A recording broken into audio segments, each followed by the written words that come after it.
but just look at how far we've come from. What was it July 24th to now, and then to see like we produce for like the first 30 minutes of everything. Like, no, we're not introing like that. No, this isn't an intro. We're not.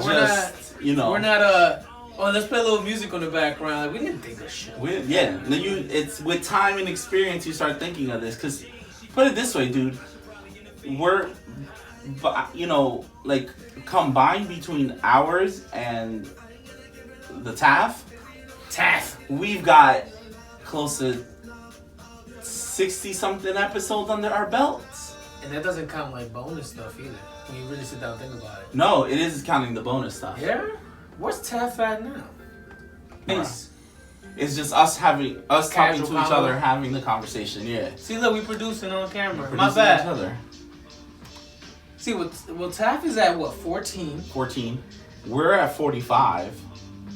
Yeah. And by the way, what I want to do is our first episode back. That'll be the beginning of season 4. You dropping gems already? We're not even 2 minutes in. I know, but that is. I can't contain the excitement, man. So we're here. I haven't even put the video up on Instagram. I'll do it after we're done with this. That's fine. We're here.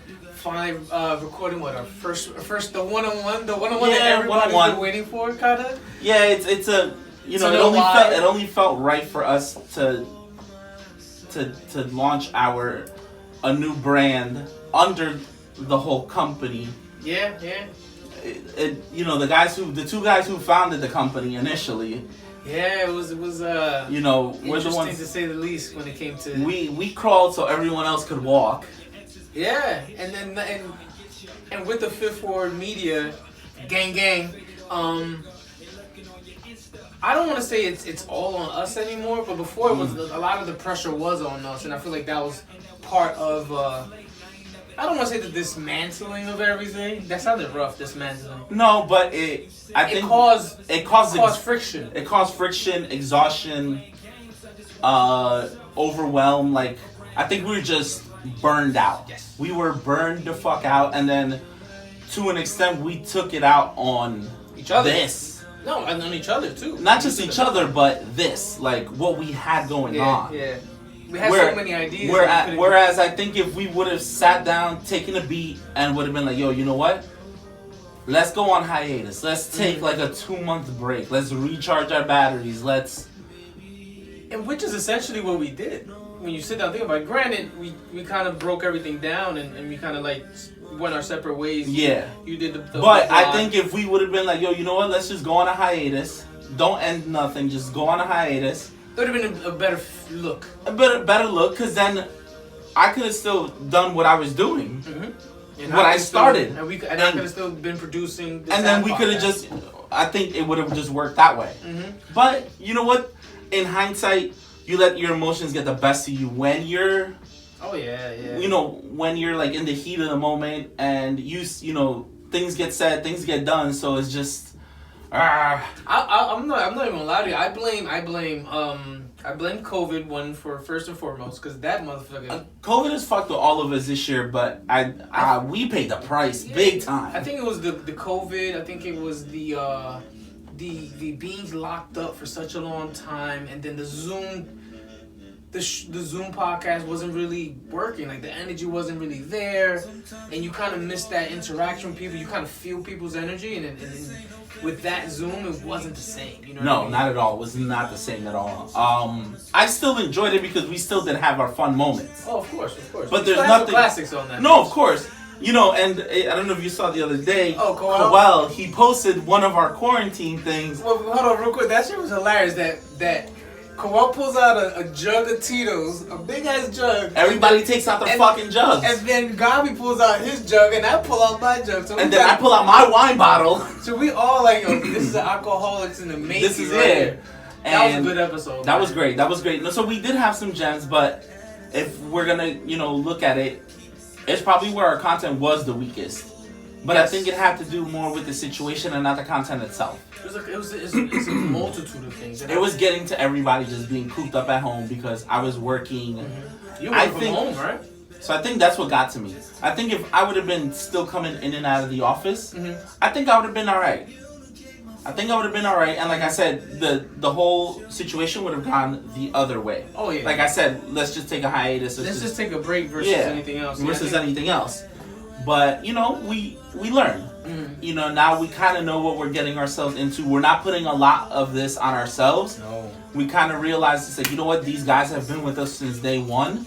So let's include them in everything. Yeah, and that was my biggest concern with bringing everything back together. I feel like we put so much pressure on ourselves that it was one of those things where I was like, yo, if we're gonna do this, we gotta make sure that we have a board of directors, or a board, right? And I think the people that we put on the board, not we per se, but the people that are the most involved in the podcast world when it comes to Fifth Ward Media, we did great. So shout outs to Coel.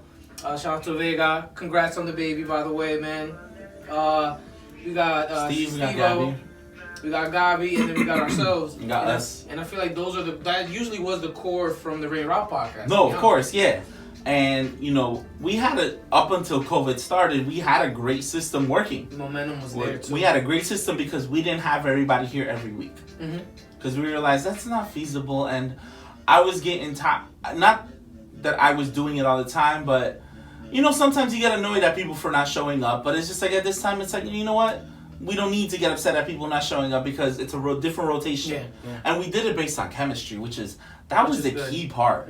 We had, you know, like, 1 week it was you and I with the two girls. You know, shout out Cindy and Maria. And then another week it was you, me, Steve, and Cindy. And then you, me, Paul, and Maria. Like, we had different... We had a good... Depending on what we were talking about... Or we had the core four. Yeah. Which is you, me, Paul, and Steve. Yeah, I missed those. Those were good. Those are the good days. And Gabi too. Gabi's still part of No, that. I know, but like, let's say the days where we only had four, and we had them, us four. Yeah. Those are the original, like, you know... The main people that were doing it. You know, and think about it, we've been through recording at Steve's house.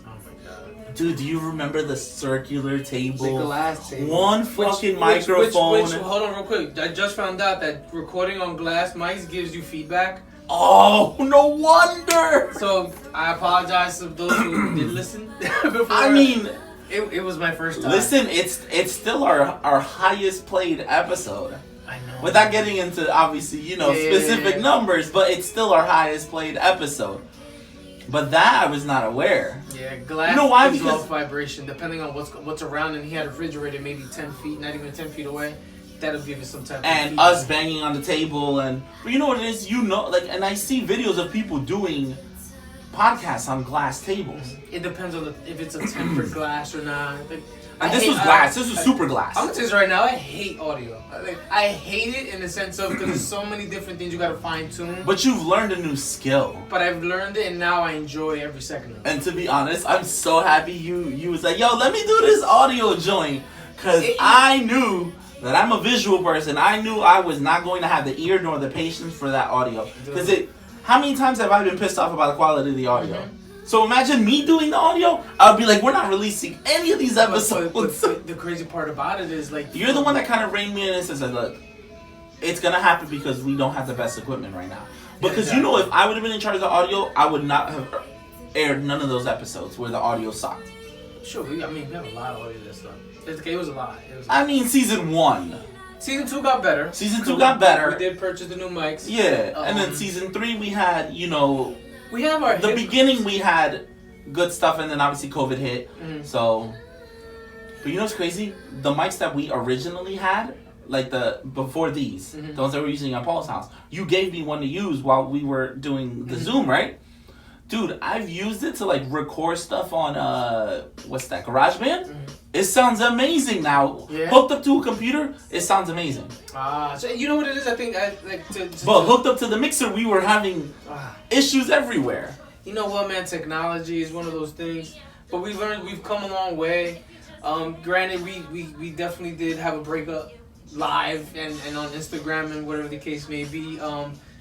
But I think we use that time to find ourselves. Yeah. And find the passion and put our energy toward things like me, for instance. I've realized that producing was my passion. It was not really being the head of it all. Like I told you, I hated having my name on the podcast. Like I hated it saying Ray. But I love having a podcast. Of course. But I hated the fact that it was the Ray and Ralph, where it was like, I wanted it to be more of like, let's worry about the podcast, not my name. Gotcha. But it's one of the things where like, you know, you live, you learn. And I tell everybody at the time, like the Toxic Ass Friend podcast, it's a great way for me to produce and me just to kind of direct versus just me being the vocal point or me throwing myself out there like that half the time. Cause You're you know what I mean? You're absolutely right. And I enjoyed it so much where I knew down the line producing and directing is where I want to be, and making sure that everybody is together. We're heading in the right direction while we're recording and making sure everything's done the right way. So with that being said, the Ralph Music blog, I know that's something that you really dive deep in. Yeah. During that time frame that we weren't recording, you know what I mean? So how was that for you, man? I mean, yeah, it was feeling the same. Sorry, I was a little. No, do that, man. Little.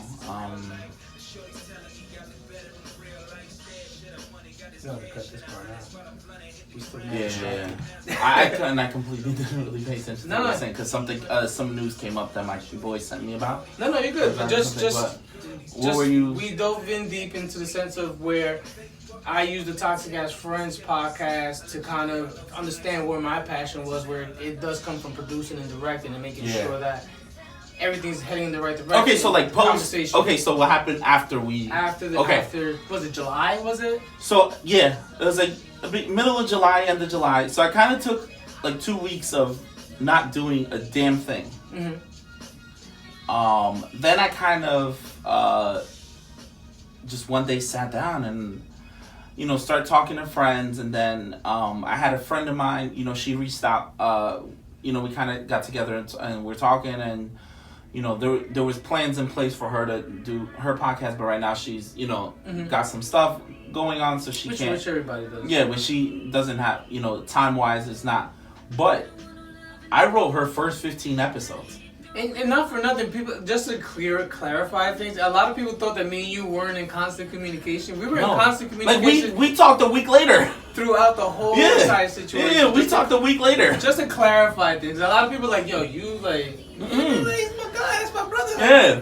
It's like, yo, we talk. Yeah, we'll argue, we'll curse each other out, we'll bump heads, but at the end of the day, that's yesterday we bumped heads a little. But it's what it is, man. But it was more controlled yesterday. It was more. No. But I think we both realized what's the bigger stake at hand at the end of the day. No, we of know course. the bigger picture. And the bigger picture is to make sure that this flourishes to where we wanted to last year. You know what I mean? Like we know the goal at hand at the end. That's the most important thing, to make sure that we grow as a unit. It's not just me and you. It's we have a lot of people that are not depending on us, but are kind of looking toward us for direction in a sense. You know what I mean? So. You're absolutely right. We did keep in constant communication. But yeah, so I had that, and I wrote and produced her first 15 episodes, because she gave me a list of topics, right, a whole spreadsheet, and then I was like, none of this stuff, it's time sensitive, but it's not time sensitive in the fact that this is stuff that's going on every day. So no matter when you talk about it, it's fine because it's guaranteed to happen. Because it's a lot of like social justice issues, like racism, sexism, like some things that'll all never that change. stuff. Some things that'll never change, which is so tired. sad. It's tiring. I know. I got exhausted just thinking about it. But it's good content. But absolutely great content, and her background is very interesting. Like I know her story because she told it to me. And I'm like, oh shit, like I didn't know all this about you. Because when they were on the phone for like 4 hours. And this is me picking her brain and she's picking mine, and just, I'm learning all this stuff about her, and I'm like, yo, this is amazing. So she sends me, the spreadsheet. I wrote her first 15 episodes.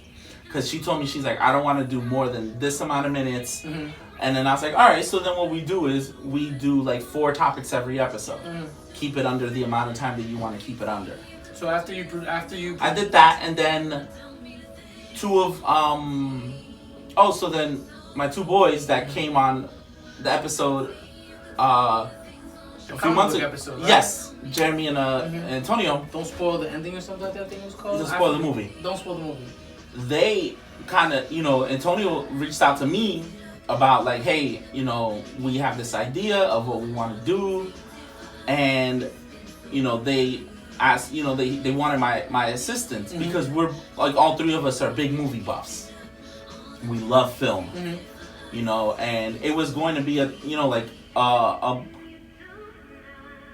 podcast / like, I'm not gonna say variety show, but more of like a movie news show where you would do like obviously topics. Well, like CBR and stuff like on YouTube. I watch them. Yeah. Or like Collider or like Smo's Network, like stuff like that. Plugging all them motherfuckers. And I'm giving examples. I'm not plugging. Don't plug none of them. And then, but then they'd also have like we would do like special episodes, like like your top 10 favorite, like George Lucas movie, Star Wars movies or whatever, like stuff like that. And then he also had like kind of skits in, but to do with like the topics of What's that hand? Yeah, so like one of the skits was like, oh, somebody would play like a movie executive, and then the other two we would play like a director and writer looking to get a movie made, like shit like that, but make it funny. But it would fall in line with their mission and their story of what they want to tell with the pod. So where did that go though? Like they're not doing it anymore, or just COVID? It's COVID, and just we're all super busy at work, so it's very hard for us to get. I think once COVID is over, once COVID is done, I think that's something I'm going to revisit with them, because I really do want to help them, because I believe in them and I think them too. Their movie knowledge, you think my movie knowledge is good? Theirs is no. I'm saying, like, I'm giving you, like, I'm telling you, their knowledge shits on my knowledge. That's knowledge. No, bro, So I think this is something I have so much confidence in them that I think this is something they could definitely do. So I told them, I was like, yo, whenever you guys are ready, you know where to find me. And not to throw shade, I don't want to throw shade at you, because those are my guys, Jeremy and Antonio, right? They're dope ass people. But my thing right now is, with COVID, I feel like there's time now. But I think it's with the scare of contracting the virus now, especially with the spikes. I think that's the big reason why a lot of people aren't doing it. Jeremy's in the same situation as mine. He lives with a parent who's autoimmune. They have immunodeficiencies. So I completely understand him not. We're the ones that are risking it all. Essentially. Us in the but like with my mom, she knows that you're not out and about being a sucio. I'm not. I retired. For the most part, you're home or you're at Karina's or you're at work. I retired. I think was in March. I retired. So she knows you're not out here doing all this ungodly shit. Oh no, I can't. I got a child. Exactly. And Steve ain't like that either. Bolito just had a kid. Oh no, he not. So he barely touched my hand today when I saw him. I'm like, damn, let me get a hug or something. And I told her I plan on getting tested every 2 weeks, because I take the train to work now. I think eventually, that's gonna be the new norm. Which I don't mind. I'll go get tested every 2 weeks. I think eventually we're all gonna get. I think insurance covers it, by the way. But let's get back on track. And then I did the music blog. That's what I want to talk about. So the music blog, it came out of nowhere, because I was not even, it wasn't on my radar, I wasn't thinking about it. It actually, if anything, we should be thanking Sosa. This was his idea. He hit me up and he's like, well, not he hit me up about it, but we were just talking, and he's like, I've been meaning to ask you. He's like, have you ever considered having a music blog? And I'm like, no, to be honest, I've never thought about it. And then he's like, I think that's something you should look into. He's like, you have a great ear for music. He's like, you're passionate about it. He's like, your playlists are fire. Like, I think you should. And then it was your idea to do the playlist off rip with the Reintroduce podcast. Yeah. Which that playlist still to this day is fire. I don't care anybody. That playlist. And it's all over the place, but you made it make sense. I made it make sense because I remember I kept harassing you guys for the music, and then I wasn't putting the list together. And one day I decided to just sit down and listen to every single song one by one, and I'm like, okay, this fits here, this fits here, this fits here. Boom, start to finish. Crazy enough, where we all first listened to it, it was me, Gob, Steve, Vega, his wife, and we would, and I think Amy came through also, and we all just vibed out to. He was giving us haircuts actually. Steve was giving us. Oh, when you was at Paul, yeah, I remember that. He was giving us backyard haircuts, and we were vibing to that. We were like, yo, that shit came out fire. Like it's a little bit of everything, and that's when I was on my Amber Lucid trip. No pun intended. But yeah, so you know, I kind of decided, I was like, you know what, man, let me. And like 2 days later, I went on WordPress. So WordPress is like a hosting site. Mm-hmm. We can make your own website. And I decided to do the blog there. And I just started. Like I came up with a logo. I created an IG page for it. Like all this stuff just bam, bam, bam, bam, bam. So, you know, I was like throwing ideas at Sos. Like, yo, what do you think of this for the name? Mm-hmm. What do you think of this for the logo? I'm gonna do it this way. I like the new logo. Oh my god, I love the new logo. It's way better. But you know what? The original logo was something I created on the fly, and it was with the app I used wasn't a great app. Mm-hmm. This one's better. The one that I'm using now is so much better. Which is, if you've seen it in all the logos we've been creating lately. Yeah. Sometimes it's better. Yeah. It comes with more ideas for effects. It's clean. It's cleaner. And it look better like on apparel too. Yeah, it's just easier. And to be honest, the functionality of it, the interface to use on even a phone is great. Or a tablet or a laptop, it's the same. It's like boom, boom, boom, boom, boom. It's nothing, you know, nothing that's like, fuck, man, I need this, or, you know, like, you know, and I like apps to function well, and this app really functions well. I'm not gonna drop the name, obviously, but no free plugs, no. But it works, and that's where boom, boom. But now, yeah, I'm loving my new logo. I actually gotta update my background because my background ran out of.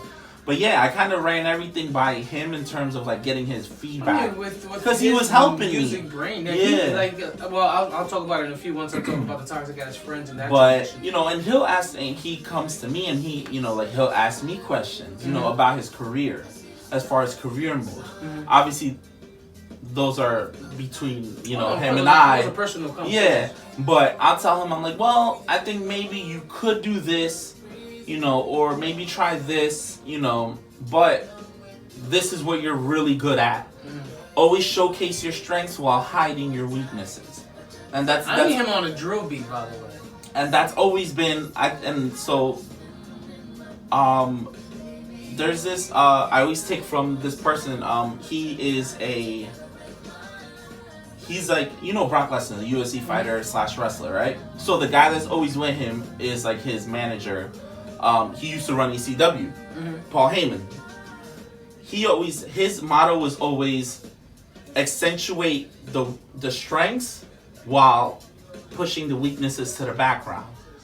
So it's like if a guy was, you know, and we're talking like, you know, if a guy wasn't good at like wrestling, but he was good on the mic, right? Like to do promos, have him do more promos, and then put him in the ring with somebody who could wrestle better, so in that way you hide his weaknesses because the other guy who's better is leading him. I mean, that's with coaching in general. If you have a guy who's great at wrestling, but he's not good on the mic because he has the personality of this, get him a manager who has a great personality. Okay. So it was always that give and take. So I kind of applied that to him, and I was like, do this, this, this. But to be honest, and this is not, you know, dick riding because he's our boy. He's a very complete artist. Oh no, for a fact. He knows how to produce, even though he doesn't really do it. He doesn't mention it either, to be honest. But he works in the studio with the producer. It's not like a producer lays down the track and then he sends it to him. No, he's there with the producer. He makes beats. His R&B songwriting game for somebody who's a rapper. He needs to start singing more. Amazing. Like me and him spoke not too long ago, and I feel like he needs to.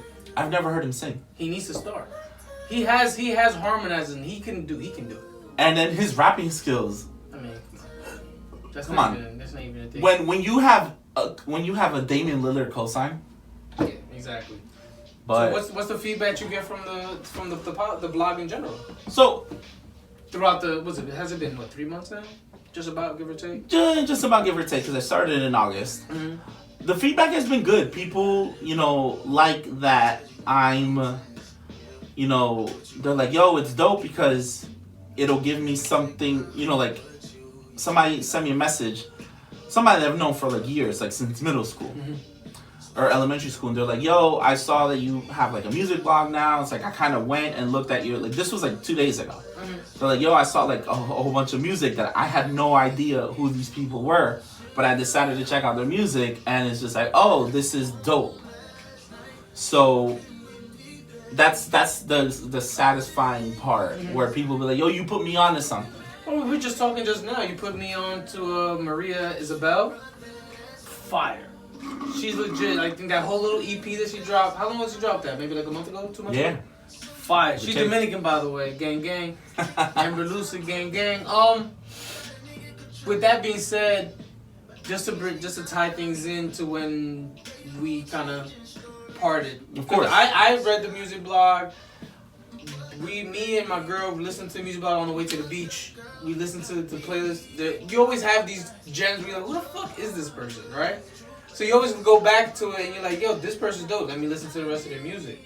So once we did the split and then you dropped that, we all reposted it because it's all love always, right? Yeah. And then we dropped the, what's that episode? Hello, goodbye. Was it Hello, Goodbye?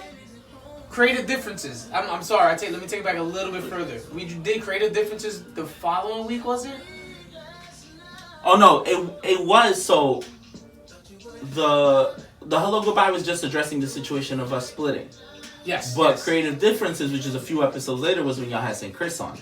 Yes. And that's when y'all talked about the blog. There you go. So that's when we talked about the blog. So Steve was like, yo, Ralph be putting me on shit. And Coel said the same thing. And I've had people message me, it's like, oh, like, we thought y'all was beefing. It's like, no, that's what they're like. It's like, yo, this is my boy. It was legit Creative Differences. Like me, for instance, just to give people a backstage story. Just newly in a new relationship. The Toxic Ass Friend podcast, the mental health at that point in time when it came to like work and social. It was a time where it was like almost like the perfect storm in a sense at that time. Yeah. It was brewing. I think at one point or another, it happened. So I just put all my efforts into the TAF podcast, which is an acronym that we created because Toxic Ass Friends is a lot of words. It's very wordy. So we went to that. We had a great time with that, and we always showed Ralph love, and there was never bad. There was no animosity between. No, not at all, all. The guys are doing great. I found my strength. They found their strength. We know who the A mic is. We know who the B mic is, and we know who the C mic is. The C mics are. Yeah. And just to tie things together, I guess I'll let Ralph kind of touch on it where we decided to do to get Fifth Ward Media back up and running. Yeah. When everything ended for legal reasons, I shut down everything that had to do with Fifth Ward. Obviously without getting into it on camera, we spoke on the legal reasons as to why I took it down. But then when we, had that talk at Linwood, I think that was a key point because you were doing your thing with, the Toxic Ass Friends. I was doing my thing with the blog. We're still showing each other love. And even with my exit statement that I put out, I even said in there, it says, guys, go support the Toxic Ass Friends podcast. Like, it was never like, yo, fuck that podcast. No, y'all my boys. Like, and I thanked each and every one of them. Yeah. And I was like, yo, go support them. Now that we're not recording, everybody go there. And that's what I was trying to do, get our audience to go over there. And so the guys went, the women stayed right at the railroad. Like, yo, I'm not doing all this. It's like, no. They're a little too toxic. Right? Yeah, they're like, no. But yeah, so I kind of shut everything down. But then when we had that convo like a month ago or a month and a half ago. Oh yeah, almost. Jesus Christ, you're right. It was really warm outside. You're right. Yeah. We had this convo at Linwood, which is where it was ironic. I thought it was more like destiny that the place where we birthed the podcast at was the same place where we hashed everything out. Yes. Rekindled? We hashed everything out Mm-hmm. and decided, you know what? Let's give this another shot. Yeah, and I think knowing what we know now, we're more, obviously time has passed, we're more mature. And I've been telling you for months, you know, these last month and some change, you're not the same person you were at the beginning of the year. No. I know I'm not either. No. And you've changed for the better. And I've just changed. I'm tamed.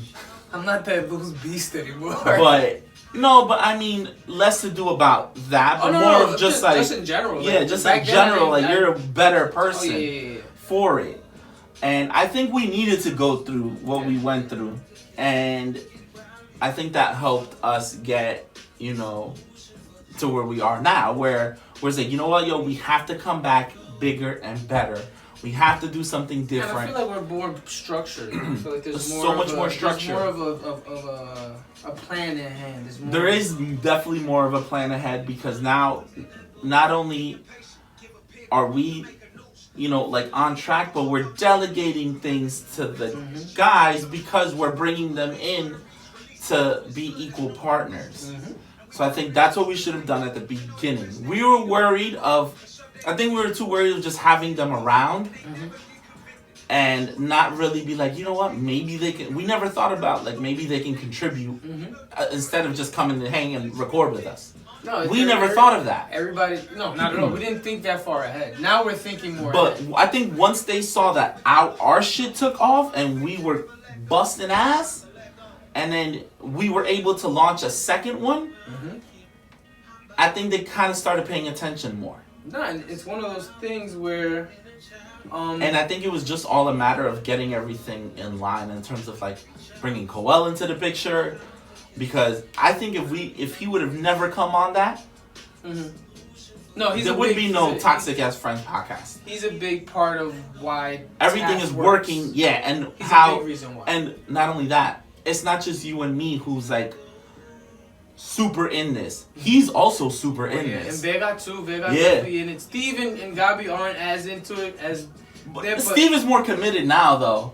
I called back to the Zoom meeting we had last. That nigga horny. Last week. That motherfucker. This motherfucker was writing down notes. I'm still waiting for him to send me. I have to send it to you. Oh, okay. I gotta send it to you. But this motherfucker wrote notes and took a picture and was asking questions. I like, all right, yo, what we gotta get? Are we getting better equipment? What are we doing? Like He's moving. He's moving. He's excited about it. And Gabby's always he has an iPhone 6. But I think this was what our plan was, to get them so excited about it. Oh no, they're there. Right? Where it's not just us being so excited about it, it's them as well. Because they have a stake at hand. Now, I do want to pose, I guess, to kind of wrap it up, a question as far as TAF is concerned, and now the structure where we have it at, right? Where we have, all right, the two guys who started it, right? Which is Coel and Paul. Then we have our supporting players, which is Steve and Gabby. Then you have you and I as the behind the scenes person, and then me kind of running the business as a whole, but still including everybody in the decisions. So I'm the one that goes out and kind of You're managing. So not only am I managing TAF, I'm managing the whole media in general. But everybody's bringing something to the table this time. I feel like our group chat is actually very productive. It is, even though you guys roast me. There's jokes, but I feel like it's been super productive. Like today, Paul made some excellent points. And he's like, yo, we don't have to worry about bringing a female audience because we're not always going to have the same audiences. And then that's why I brought up, I was like, yo, you and Ray and I had that conversation yesterday where I told you there's not a lot of overlap. We don't share the same audience. And then that's why I said I think Steve is just horny.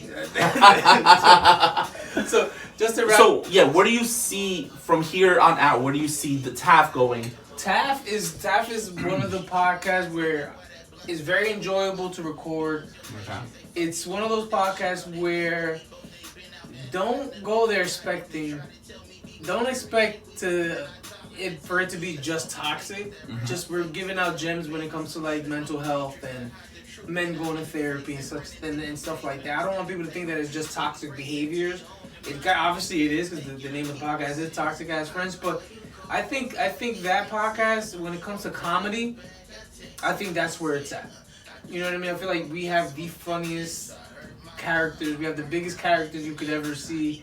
Koal and Paul, I could say, are probably the most talented out of the group when it comes to all of us.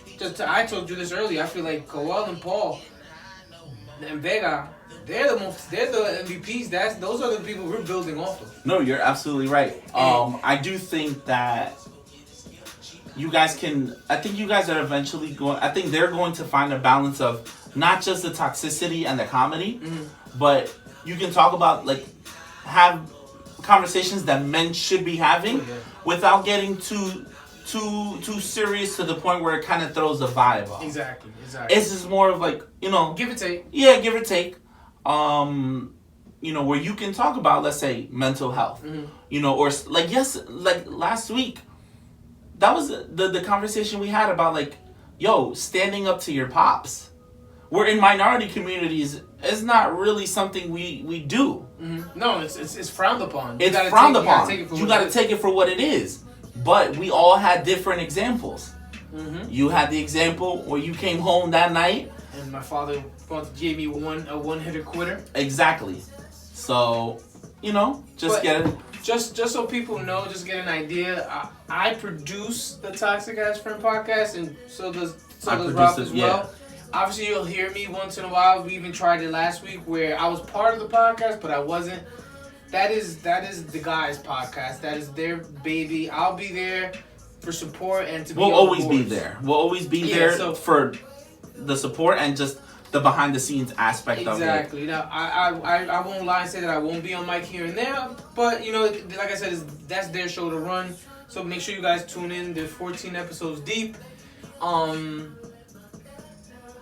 And I can't wait. I kind of want to hurry up and introduce what we have brewing.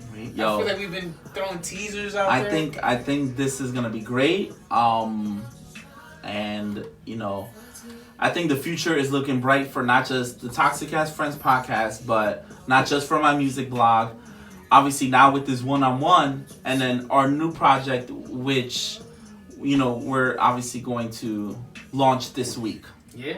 So I'm glad we did this. I'll let you say the name. And we're making a change from it's no longer going to be the Ray and Ralph podcast. Oh, I hate that. I hate my name on it. We're just going to call it Our Pod, Your Entertainment, because we're going to be an entertainment podcast where we'll give you music news, movie news, TV news, and podcast news.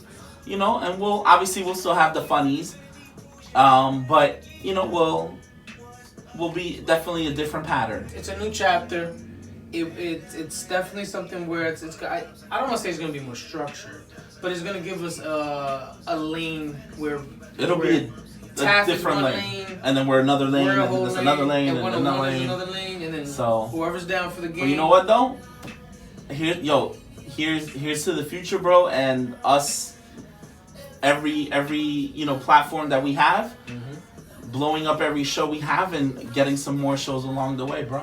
Say less, Playboy. Say less, we out.